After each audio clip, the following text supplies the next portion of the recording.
RTV app వార్తల్ని క్షణాల్లో చదివే అవకాశం ఉంటుంది. ఒక న్యూస్ పేపర్, ఒక టెలివిజన్ ఛానల్ మీ చేతుల్లో ఎప్పుడూ ఉంటాయి. పట్టణ ప్రగతి హర్తారం కార్మికులకి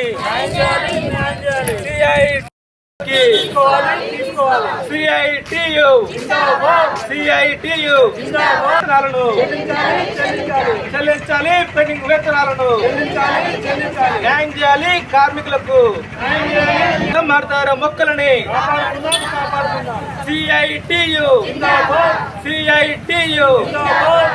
కార్మికులను విధులకు తీసుకోవాలి. హరితహారం కార్మికులను కాపాడుకుందాం, హరితహారం మొక్కలని రక్షించు కార్మికులకి సిఐటియు ఫారెస్ట్ లో ఫస్ట్ పనిచేస్తున్నామండి. పనిచేస్తున్న వాళ్ళని తీసుకొచ్చి మున్సిపాలిటీ నర్సరీలో చేర్పించారు. గత 5 సంవత్సరాల నుండి మేము పనిచేస్తున్నాము. ఇప్పుడు జనవరి నుండి మమ్మల్ని పనులకు రావద్దు అనేసి తొలగించారు. మేము ఆఫీసులో కొంటే ఎమ్మెల్యే సార్ దగ్గర, కౌన్సిలర్ దగ్గర, కమిషనర్ని అందరినీ కలిసినాం. కలెక్టర్ దగ్గర కూడా వచ్చినాము. అయినా కానీ మాకు ఏం న్యాయం జరగట్లేదు. అందుకే మళ్ళీ వచ్చామండి. మాకు ఖచ్చితంగా న్యాయం జరగాలి. మమ్మల్ని పనిలోకి తీసుకోవాలి ఖచ్చితంగా. మంచిర్యాల జిల్లా బెల్లంపల్లి మున్సిపల్ పట్టణ ప్రగతి హరితహారం నందు గత 5 సంవత్సరాలుగా కార్మికులు ఒక 15 మంది పనిచేస్తూ ఉన్నారు.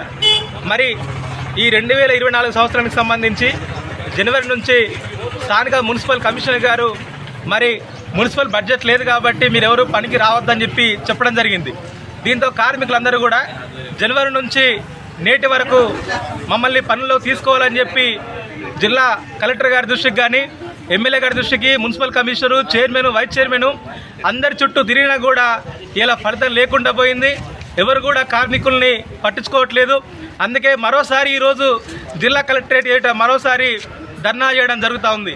ప్రధానంగా ఈరోజు తెలంగాణ రాష్ట్ర ప్రభుత్వం ఏదైతే హరితహారం పేరుతోటి, మొక్కల పెంపకం పేరుతోటి పార్కులన్నీ కూడా బాగుండాలని చెప్పి, మొక్కలు పెంచాలని చెప్పి కొన్ని 100 కోట్లు ఖర్చు పెట్టి ఇలా మొక్కలు పంపిణీ చేస్తూ ఉండి మొక్కలు పెంచుతూ ఉంటే మాత్రం ఆ మొక్కలను కాపాడేటువంటి కార్మికులు ఇలా రోడ్డున పడ్డ పరిస్థితుంది. ఈ మొక్కలను కాపాడడానికైనా ఇలా మానవాళికి చెట్లు అవసరం కాబట్టి, మొక్కలు పెంచాలి కాబట్టి మరోసారి ప్రభుత్వం ఆలోచించాలి. జిల్లా కలెక్టర్ గారు, ఎమ్మెల్యే గారు స్పందించాలి. ఏదైతే తొలగించినటువంటి కార్మికుల్ని మళ్ళీ విధుల్లోకి తీసుకొని న్యాయం చేయాలని చెప్పి సిఐటియు మంచిర్యాల జిల్లా కమిటీగా విజ్ఞప్తి చేస్తూ ఉన్నాం. మరిన్ని వీడియోస్ కోసం ఛానల్ ని సబ్స్క్రైబ్ చేయండి. లేటెస్ట్ అప్డేట్స్ కోసం వాట్సాప్ ఛానల్ ని ఫాలో చేయండి. అండ్ లింక్ డిస్క్రిప్షన్ లో ఉంది.